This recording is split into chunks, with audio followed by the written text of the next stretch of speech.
Egyptair has begun to gradually resume its services to some countries since Wednesday. Egypt reported on Wednesday more than 1,500 new COVID-19 infections, bringing the total case registered in the country since mid-February to almost 70,000 according to the health ministry. Meanwhile, 81 more patients died from the novel coronavirus, raising the death toll to over 3,000.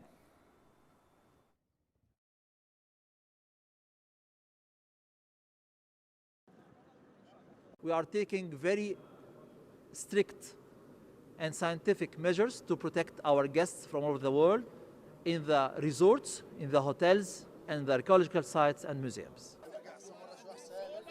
The South African Health Minister Zweli Mkhize reported the country came back to strict confinement due to the exponential spread of COVID-19 cases.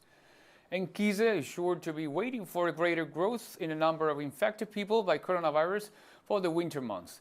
The minister recalled that the national stringent confinement of level 5 helped to keep the pandemic at the beginning during March in South Africa, and pointed out that circumstances could be forced to take it back. South Africa is the African nation most affected by the pandemic, with a number of 159,333 active cases and 2,749 diseases.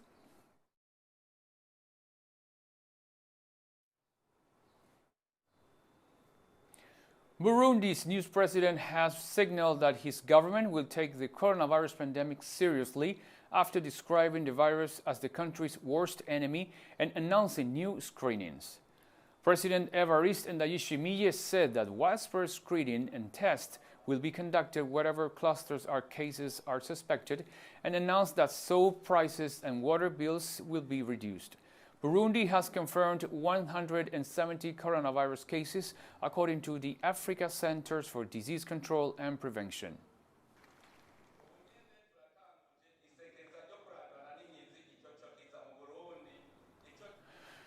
Ugandan authorities have granted access to thousands of refugees and asylum seekers in the district of Zombo as people fled from escalating violence in the Eastern Democratic Republic of Congo. The Ugandan parliament agreed to open 2 borders crossing points in order to deliver humanitarian aid amid the COVID-19 pandemic. Ugandan health authorities, in partnership with the United Nations Refugee Agency, have conducted COVID-19 tests while delivering food and shelter to those fleeing the conflict. Meanwhile, the UN agency stated that asylum seekers will be moved to refugee centers after they have completed a 14-day quarantine period.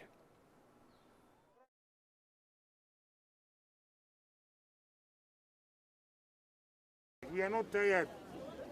We don't have much land. Our country is small, but we still allow them out of sympathy. I wish the international community also become sympathetic and help these people. These are not our problems.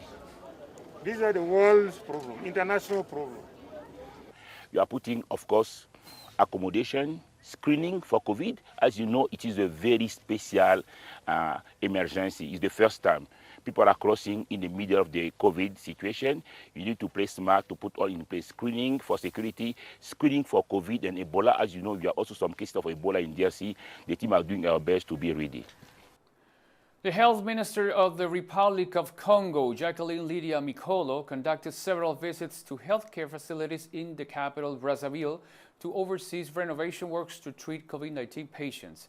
The Congolese health authorities have reported over 1,300 coronavirus cases, 855 of which remain active. Meanwhile, over 480 patients have recovered from the virus. The death toll stands at 41.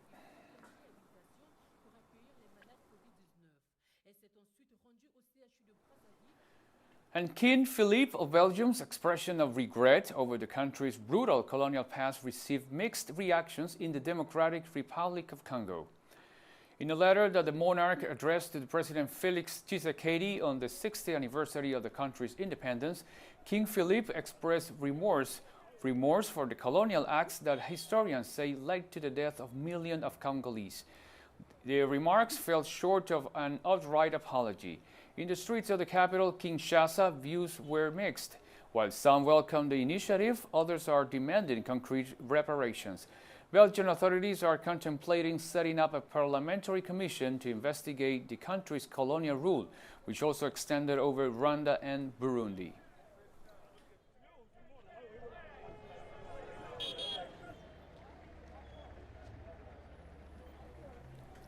And the ongoing unrest in Ethiopia have left 80 people killed after the assassination of popular musician Hakalu Hundessa, a popular voice during protests by the Oromo, Ethiopian biggest ethnic group. The military was deployed in the Ethiopian capital to prevent the protest, which according to the regional police commissioner Badessa Merdasa have resulted in the death of 78 civilians and 3 members of the security forces. Also calling the attentions of activists and social organizations in the country, the unrest proposes new political divisions affecting the proportion of current Prime Minister Abiy Ahmed. In federal Ethiopia, power is traditionally derived through controlling large ethnic voting blocs.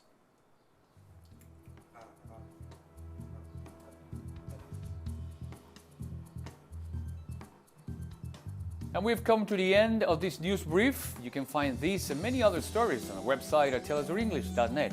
And as I always say, you can join us on social media, Facebook, Twitter, and Instagram. For Telesur English, I'm Ernesto Dominguez. Thank you for watching.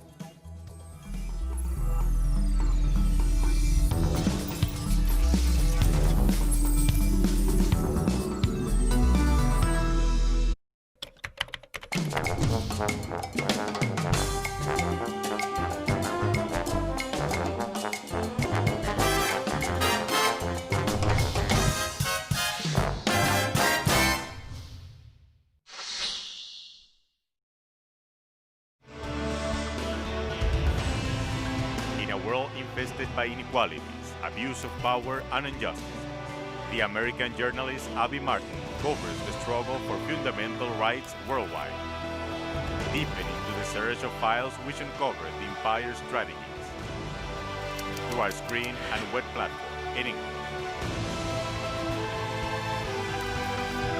The Empire Files with Abby Martin.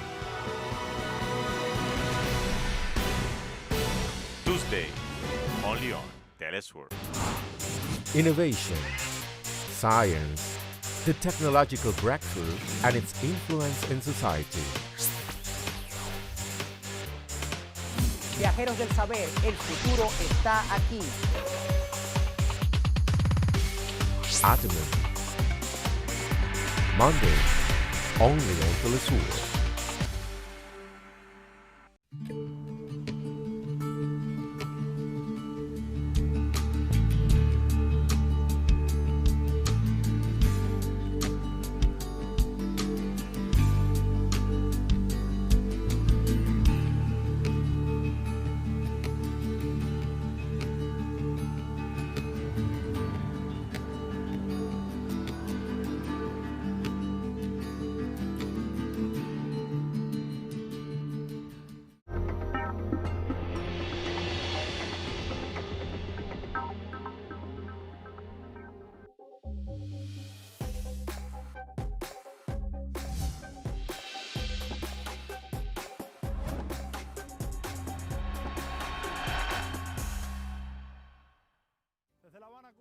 Havana, Cuba, I welcome you to By Gender, a space in which we promote gender equity among all. I am Maisei Bello, and I invite you to stay with us. Today in our Perspective segment, we will see how midwifery becomes an increasingly frequent choice among pregnant women. In our segment Battles for Equity, we will learn about the work of doulas in the struggle for the humanization of birth. And our By Gender Culture segment, we will know the artistic initiative Flow in Red Ink of the Mexican artist and anthropologist Jared Marin.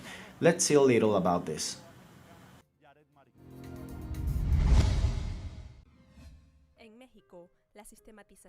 Called the systematization of the call to the home life to victims of gender-based violence report a figure of more than 23,000 calls in March alone.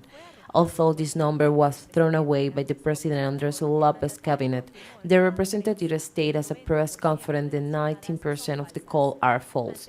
Faced with increase in sexist violence during quarantine, this Mexican state responded with the Carter to 10 campaign to invite potential assailants to breathe and the calm before letting themselves be carried away by anger.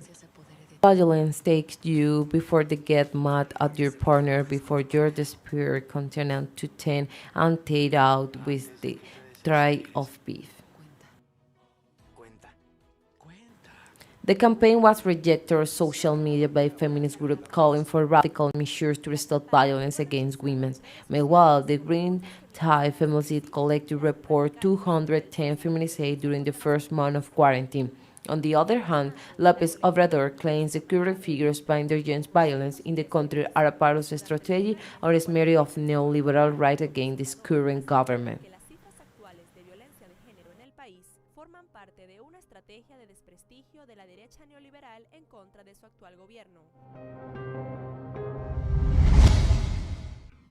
Third group of the highest court of justice decided not to transfer investigations into the murder of Mariel Franco and Anderson Gomez of the Civil Police and Public Ministry of Rio de Janeiro to the Federal Police. It was inappropriate to call for the